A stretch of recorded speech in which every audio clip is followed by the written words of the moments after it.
Questa sera siamo in compagnia per approfondire gli argomenti di attualità del presidente di ICS Gianfranco Schiavone. Grazie per essere tornato nei nostri studi.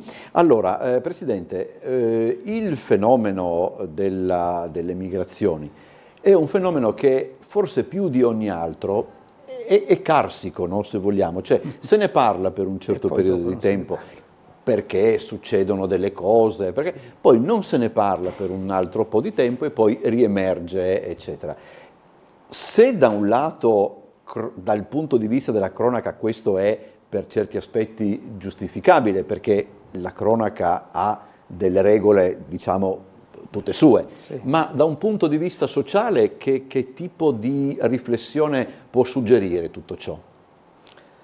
Beh, suggerisce la riflessione di una società che non riflette, no? Su se stessa e che non va a fondo, anche perché poi quando si torna a parlare degli stessi argomenti è come se si tornasse al punto zero e si fanno sempre le stesse domande, sempre le stesse discussioni, è un po' un circolo vizioso. Infatti quello che caratterizza il dibattito pubblico sull'immigrazione è l'assoluta superficialità, che deriva anche da questo meccanismo, per cui non c'è un prima. È sempre il momento in cui così tutto riparte, no? E questo purtroppo avviene a tutti i livelli. Insomma. Noi ci occupiamo giustamente per questioni che riguardano la nostra posizione geografica dell'immigrazione che segue la rotta certo. Balcanica, sì. Adesso con tutta la probabilità assisteremo ad un aumento dei numeri, eccetera. Anche sui numeri ci sono delle polemiche, allora, che è difficile inquadrare. Provo a fare il punto della situazione. Sì. Allora, la situazione ha avuto un cambiamento e anche non lo ha avuto nello stesso tempo. Ha avuto un cambiamento perché, come penso insomma, le persone più attente si sono accorte, la situazione è meno drammatica di quella che si è vissuta nell'estate del 24 e nell'estate del 23. Questo è dovuto a due fattori, uno di leggero miglioramento organizzativo e l'altro a fattore esterno. Il fattore di leggero miglioramento organizzativo è dato dal fatto che va riconosciuto che dal giugno del 2024, esattamente quindi da un anno fa, i trasferimenti da Trieste verso il resto del territorio nazionale sono stati regolari. Complessivamente, salvo alcuni momenti diciamo, in cui il sistema è un po' andato in tilt, ma mediamente sono stati regolari bisettimanali e questo ha fatto sì che le situazioni di sofferenza fossero numericamente inferiori e temporalmente anche inferiori, nel senso che il periodo di attesa è ovviamente è diventato più corto e questo è un effetto estremamente positivo che abbiamo vissuto, quindi anche i servizi che noi facciamo, gli aiuti umanitari, il sistema complessivamente diciamo, ha una pressione minore. Il secondo motivo è una leggera, molto leggera, minore presenza, che però va spiegata. Non è frutto, come purtroppo molta diciamo, facile propaganda dice, di una diminuzione degli arrivi nella rotta balcanica, assolutamente no. È un cambiamento molto più sottile, molto più anche problematico, devo dire, molto più con profili anche se vogliamo un po' inquietanti di riorganizzazione del traffico, lo chiamerei così, da parte delle organizzazioni che lo gestiscono, criminali che lo gestiscono. Il transito, gli arrivi sono assolutamente come prima, o semmai non mi stupirei neppure che fossero aumentati, ma l'organizzazione prevede passaggi molto più invisibili, transiti molto più veloci e appunto più facilmente si punta ad altri luoghi, quindi l'Italia continua a rimanere un paese assolutamente non di destinazione. Tutto ciò ha fatto dire, ce ne sono di meno, ma in realtà, come dico sempre, ciò che non si vede non vuol dire che non esiste.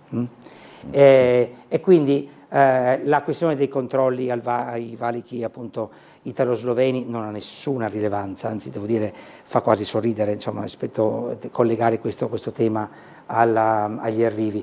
Non ha nessuna rilevanza altri aspetti del cambio della politica dell'Unione Europea, l'unica rilevanza, anche perché gli arrivi in Grecia sono aumentati, le partenze al contrario sono aumentate. Ecco, volevo arrivare anche a questo. Quindi semplicemente siamo di fronte a dei fenomeni che in questo momento si vedono di meno, no? E anche noi li vediamo di meno, anche se, ripeto, leggermente. Quindi abbiamo forse una leggera diminuzione, no?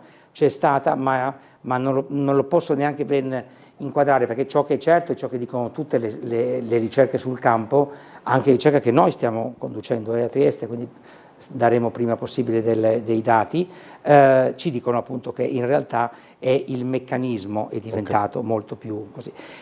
Questo certamente ha avuto al momento un impatto positivo, anzi due fattori, quello dell'organizzazione interna statale, diciamo che è un po' migliorata, e quella che questo aspetto ha avuto complessivamente un impatto positivo, ma dentro un quadro, ci tengo a dirlo, che non si è modificato, perché non si è modificato soprattutto questo atteggiamento sbagliato di pensare che non siamo di fronte a una situazione no, che, come dire, ha una sua diciamo, permanenza, ha una sua diciamo, strutturale dentro il contesto internazionale attuale. Nulla è strutturale nella storia chiaramente, ma in questo momento storico sì, e pensare ancora che chissà come va domani, ecco, un po' sempre vivere la giornata e non investire in una strategia, non dico a lungo, ma al medio termine. A Trieste non è stato realizzato nessun dormitorio pubblico nuovo, quindi siamo in difficoltà come gli anni scorsi e in particolare d'estate, lo saremo, vedremo molte più persone in giro per la strada d'estate perché non ci sono posti. Non è stato sistemato la struttura di prima accoglienza dell'ostello, che continua i lavori, insomma, a quella struttura ormai sono diventati proverbiali come le barzellette, insomma, sostanzialmente, no? Come se si trattasse delle grandi opere, no? Diciamo, nulla, praticamente il piano lavori non è stato attuato, quindi la struttura è sottodimensionata, non ci sono, ecco, quello che colpisce è questa, diciamo, questo tirare a campare, no?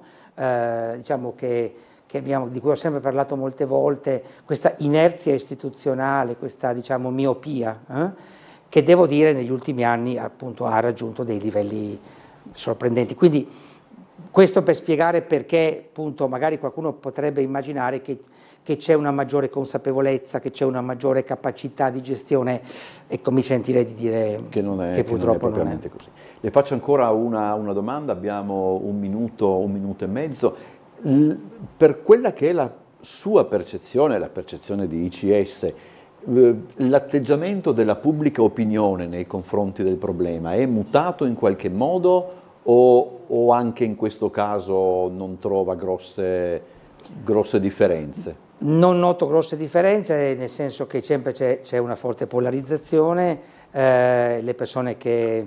Ma io forse mi sembra che il mio osservatorio chiaramente vede soprattutto le persone che vengono diciamo, a in qualche modo interessarsi, e queste sono aumentate. Queste sono aumentate anche triestini che vogliono, diciamo, che si sentono anche un po' indignati della situazione, che vogliono aiutare. Questo non saprei dire se è una situazione generalizzata, probabilmente è questo effetto di assuefazione alla quale noi ci abituiamo a qualsiasi cosa, anche alle cose più drammatiche, e quindi credo che di far rientrare in questo, insomma, la sua risposta. Schiavone, la ringrazio moltissimo, lei è sempre molto, molto gentile, buon lavoro, grazie per essere stato con noi e buona serata ai nostri telespettatori.